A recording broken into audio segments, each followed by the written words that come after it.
Hello and welcome to another webinar by movmi from Mindshift to Modeshift. I am Natalia Le Gal. I'm a behavioral scientist at movmi, and I'll be your guide for this episode. Today, we have with us Lena Moteka, a product manager from Kolumbus Public Mobility Company from Stavanger in Norway. Great to have you here, Lena. Thank you.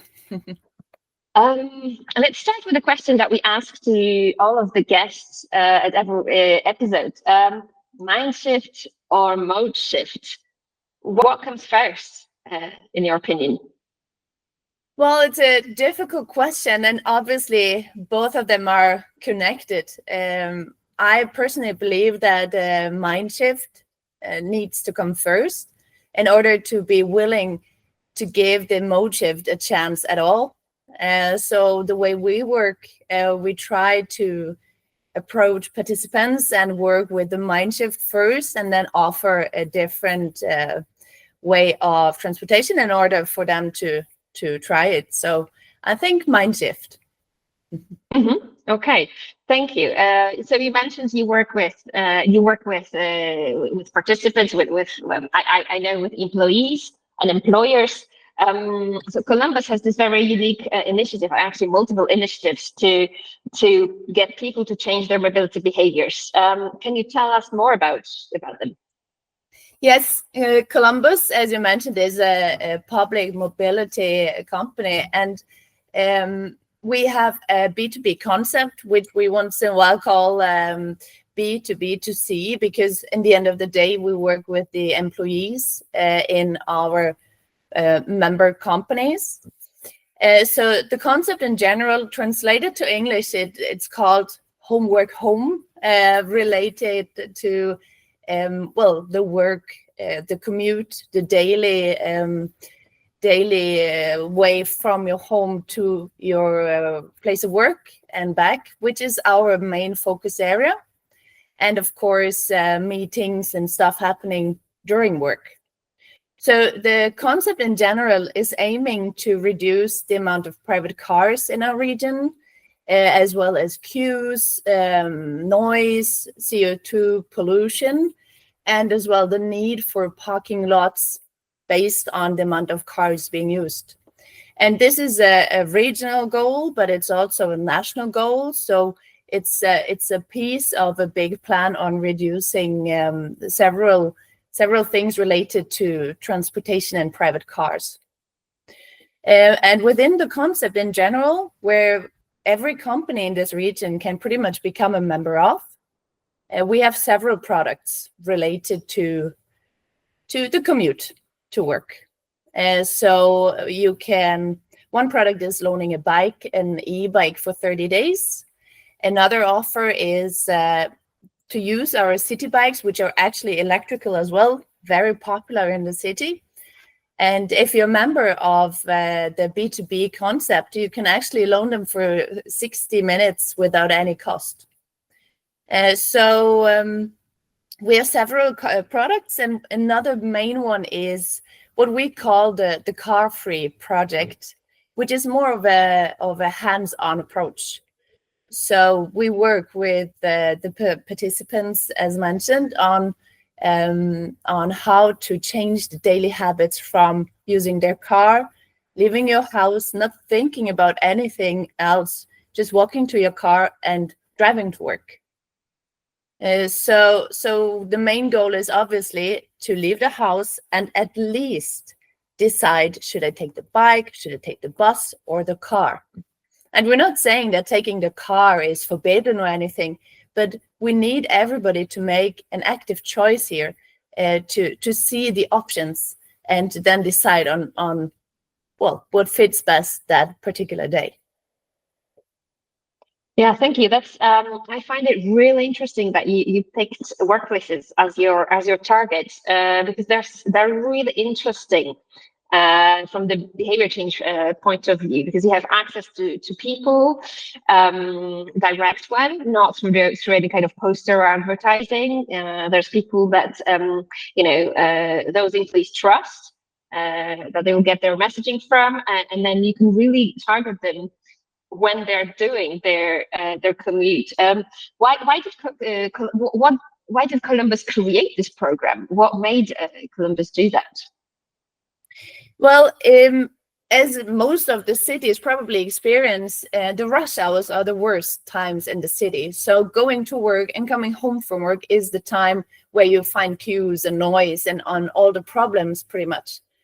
And there are certain ways of doing this in the country. In our state, our politicians decided to support this concept in our company in Columbus. In other regions, the municipality has that tasks.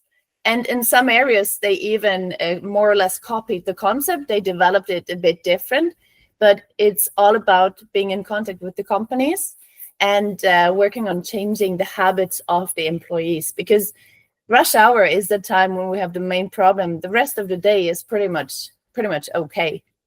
So it was kind of obvious to work with the company, creating this change in habit also for the company to use it as arguments for better health, less sick leave. And by working together, we create this interest and the motivation also for the management and the companies to support us. So yeah. That's really interesting that you are able to, you're not just targeting employees, you're targeting the management because they need to be on board. You've run a program for quite a while. In your experience, what's the biggest barrier for people to make change to their commute mobility habits? Well, in general, I would say it's the lack of information and knowledge about the options. And our main job is to work on removing those scary parts. Many of the employees have never tried an e-bike, and they see the distance from their home to their workplace, and they think, I'm not gonna bike like 5 kilometers. I'm gonna be sweaty. I'm gonna need a shower. It's gonna be a terrible start of the day. But when we approach them and we tell them it's actually not that bad, especially in this time where e-bikes have become very popular, and you can relax on the way, you can even enjoy the landscape. It's actually beneficial and a good experience. So I experienced the barrier being not knowing, not being aware, and never tried any alternative to the car. So the most important part for us is to actually make them try. And I'm not talking about the ones that love the car and that will never change, and it's a matter of principle that they don't want to do anything else, because we're not going to fight something where we can never win. But we meet a lot of employees that are kind of on the edge. They've thought about it, and maybe they've tried, but they didn't succeed. So these are the people that we reach out to them, we give them a hand, or we push them over the edge. I don't know how I want to call it, but it's the ones that we realize they're actually interested in it, and we support them to actually do the step and try it. And it really often results in really positive feedback, and they have a whole new life, and they're really thankful in many cases that we offered this chance. That's rewarding, actually. That must be really rewarding to have that kind of feedback. But can you walk us through? Let's say I'm an employer and I come to you and I say I want my employees to participate in the car-free project. How does it work? What do you do with this employer? Do you just give them leaflets and say, well, here you go, or what else do you do? Yeah. Usually we start with a meeting together with the management, because compared to the other products, the Car-free project really needs quite some resources and time, and the employer needs to be on our side and really needs to want this. So we start with a meeting, we explain the details on how we need to start off with the information, like a teaser on the internet about the project in general. Then we will need a date where we are available on site and we answer questions. We have flyers. Typically, we we approach people asking them like, how did you get to work today? And if they answer, well, by car, we ask them, well, did you ever think of another option? Are you interested in joining us? And yeah, so it needs time, and the employer needs to be willing to give the employees the time to actually talk to us, to spend time not working on some of these days. And then we have an online application page where we ask questions like, do you drive your car every day to work? Which is one of the criteria to actually join.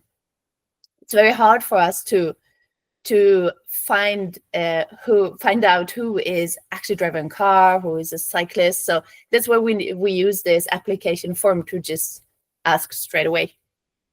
And then when we get the list of participants, we choose depending on how much resources we have. And then we get started with what we call like a basic health check. And that's more about the weight and the blood sugar and some like basic measurements in order for us to compare it with the result after 3 months. And again, the employer needs to be willing to let the employees have the time to meet us, to do the health check, to have an intro about the bike they want to use or the bus ticket they want to use, or it depends. It depends on what the participants choose of means of transport, because we do suggest what they should choose, but in the end of the day, they can do it themselves. They can choose, I want to use my own bike, I want to loan a bike, I want to go by bus or train, or yeah. So then we get started, and along the way, we have usually a Facebook group, a close one, where we chat with each other. They give tips to each other. We have some smaller competitions on who's posting the nicest picture and the best view. And so it's about motivating and being there, being available if they have questions to answer them, or if they have problems with the bike or whatever it could be. So yeah, we need, of course, the management to support us for resources, and also to spread the message, to be positive, to approach this positively, and to cheer that this is a good initiative. Yeah, it feels like you're creating a kind of social momentum and like a group movement, which is almost, I want to say, a holy grail of behavior change, because people just, they start motivating each other rather than you telling them. But I guess the most important is to get them to join this movement. Is there like one particular argument that really works from your experience, or is that a multitude of arguments? Well, it depends. Of course, it depends very much on the person. But the city of Stavanger and the region where we offer this concept is not that big. So the distances are like, we've had participants that are biking like 20 kilometers to work and then back home. But usually the distances are not that far. And while talking to the employees, they come up with their arguments on why they're not doing anything else than driving a car. And along this conversation, it often happens that they realize it's like, yeah, that's a bad excuse. And I know, and I've thought about it. And that's when we see the option to say, but yeah, you need to stop by the kindergarten before going to work. But you can loan like this cargo bike where your kids can sit, and you can also pass on this attitude of, a greener commute or biking instead of driving to your kids. And it often has side effects to the partner or the family or colleagues that's very positive, and it creates a very positive experience around it. So I don't know if there's one specific argument. For some, it's savings. It's often much cheaper to go by train or by bus, even after the project is over. The health benefits have often been like one of the main arguments. after the project is over and we measure the same facts again, people are super surprised that just by going to the bus or going to the train station, they have reduced weight, and they have better results than before. And so there's different arguments, and depending on what the person is more interested in, we use them for what they're worth. I think there's a lot of things that I find you said that are interesting. But one thing I want to pick up on is this idea of people kind of starting to argument for using a car and then realizing that actually it's just excuses. And I think so in behavior change, we know that first step for people to change behavior is to create some kind of ambiguity in them, some kind of attention, and then your program kind of allows this tension to come to the fore, because if people are in their routine, they're not thinking about the ambiguity. It's kind of there, but they're not really thinking about what to do about it. Whereas you're like, right, okay, what do you think about it? You force them to self-reflect, and then you also, while they are kind of in the self-reflection mode, you give them alternatives. And I think this is very, very, very powerful, actually. And the health benefits that sounds really, really great. And I guess there's what you also mentioned is that you give them this opportunity to experiment, I guess, and with other invitees to this webinar, like the organist Lior Steinberg, we regularly mention the importance of creating opportunities of learning by doing.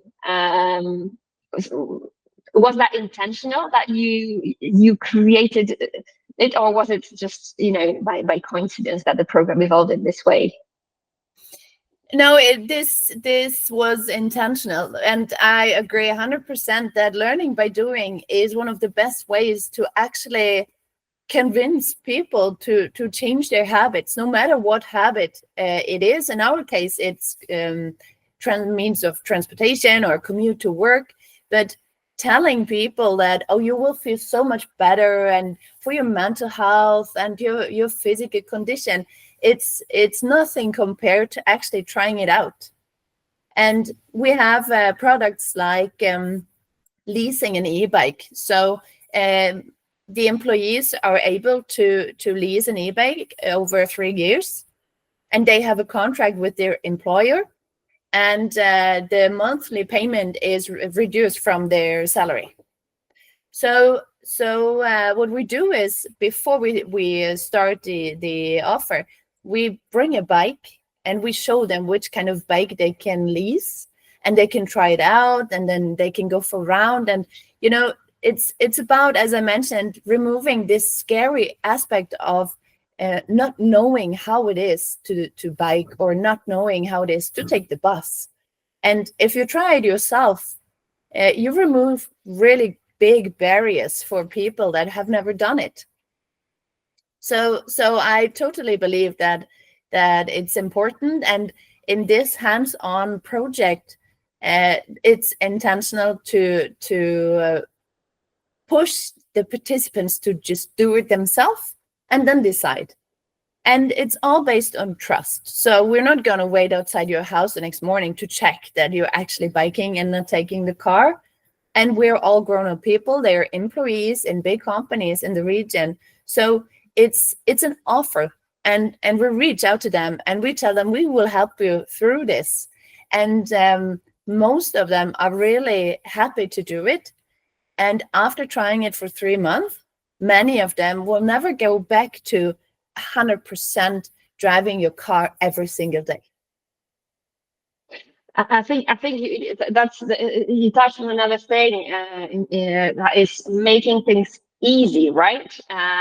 Because we're all very busy with our jobs, with our families and friends and social life and just life, and just the thought of organizing a public transport card or a bicycle. I mean, if I was going to work by car every day, and I don't need to think about it. And then, somebody's like, oh yeah, but it's better to take a bike. Oh yeah, right. But how many steps I need to do, or even to go to take public transport. Whereas you kind of take away all this friction, take away all this, hard things to do. So what exactly? I mean, what are the things that are, like taken away? So I think, you can provide a bicycle. What else can the employee have with the program? Well, pretty often, and we are surprised ourselves, but many of the participants aren't aware of how far it is for them to walk to the next bus stop, because it's usually not that far, or how many buses are going at all. And we have some great digital solutions. Currently, we have 2 different apps for the tickets, but in general, it's more about being aware of it.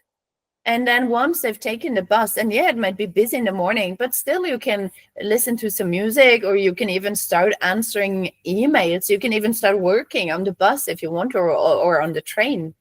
So in the end of the day, they need to do it, of course, but we support them with information.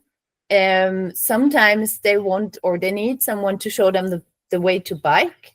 And often they have colleagues that know the way, or they maybe meet, and then they bike together for them to feel more secure about it. And then for the future, they just go by themselves, or they stick to each other. But it's about supporting them, so they're not, and when I say scared, I'm not saying like freaking out, but it's an uncomfortable feeling that you're not knowing where you have to go, how much time is it going to take you, and you want to be at work at a certain time, or you maybe have a meeting or something. So they need to take the time to try it, maybe during the weekend, bike on that route, or follow your colleague that has been doing it for a long time, and they show you the way. And also walking, we experience that some participants are driving for like 1 kilometer, and it would be a really short walk. And so it's a lot about awareness of what they're doing and what they could do instead. And of course, and I've been there myself, standing in those queues on the highway, it's really not a great experience. And people say, well, it's a time for myself. I can listen to music. There's no chaos. It's while I'm in the car. But pretty often in the morning, you will stand there and you don't know why there's a queue. You're annoyed about the other car drivers around you. And when you arrive at work, it's more of a negative feeling that you're left with.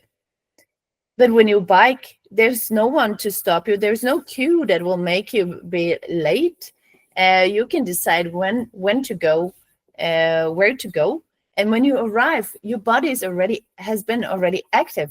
So you're already in the mood to get started to work, and the blood is circulating, and it is a different start of the day. And I think that's much more powerful than, I guess even telling people save some CO2. It's just like, really, you will feel better, and they actually can experience it themselves. Yes. Exactly. So what are the results that you're getting? What are the results that you're getting with this? There have been some studies on the concept in general. And now we're about to start new. We have an external supplier that will study the effect and the results of the concept in general. The previous one is from 2019, showing that overall the amount of cars has been reduced with 15%, and that is between 2015 and 19. If I remember correctly, yeah. And the increase of using public transportation was 5%, and biking for that time being was rather stable with 13%. Now that was before the e-bike revolution. Now it's very popular to get an e-bike. Our municipality, Stavanger municipality, one of the 4 municipalities that are part of the whole concept. They have offered the inhabitants of the city to support them with up to 15% if they buy an e-bike. So there is also initiatives, not only from our side, but also from the municipalities to support people buying an e-bike. And then for us, maybe it will become more of a job to motivate them to actually use them to work and to use them during their critical times. For our project, the car-free project in particular, we have measured the last projects before they start, which is about why are you joining, what's motivating you, and then we measure right after. Most of the questions are similar, but we also ask, what are your plans, and would you have been able to do this change without the project? Yeah. And then we ask again 12 months after, which is mostly about, so how are you getting to work now? And some of the results show around 70% of the participants they stick to the new way of commuting to work. So they are still using the bike. They might still be using the bus. They might even have tried the other options.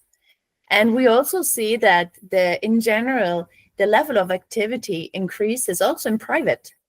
So once you have changed into this, I'm going to bike to work, and we're not talking about a race or like really high speed, but just the approach to moving your body and to actually be active can also influence big parts of your life in general. Yeah, it's the spillover effect. This is amazing, and 70%. Wow, I mean, this is the results to dream of, actually, and I think it would be great to see more of it, spread into other cities, but also countries, I guess, in Europe and beyond. We're coming to an end of our micro webinar. I wanted to ask you for, let's say, a one phrase summary of a message that you would like our audience to take from what we've just spoken about. I think it's very important to give it a try, to challenge yourself, to try it out rather than refusing any alternative. And there might be a colleague of yours, a family member, a manager. There might be a role model that can help you push you over to the other alternatives. But try it yourself and then make up your mind, is this an option that could be an alternative or not? But I think we all should try it before we judge it.